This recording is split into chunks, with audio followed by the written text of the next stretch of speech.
Hey, what's up guys? In today's video, I will be showcasing you how to enable or disable the 120Hz refresh rate on your Samsung Galaxy A37 5G.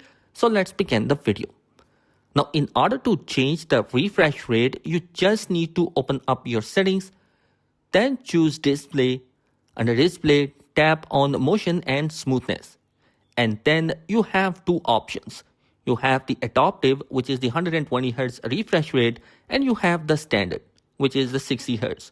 So in order to activate the 120Hz refresh rate on your device, you just need to tap on the adaptive, which means the 120Hz refresh rate is going to be selected and it's going to be running.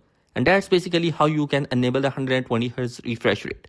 If you want to disable the 120Hz refresh rate, you just need to select the standard, which means that 60Hz refresh rate is going to be activated, which will help you out in order to save the battery life.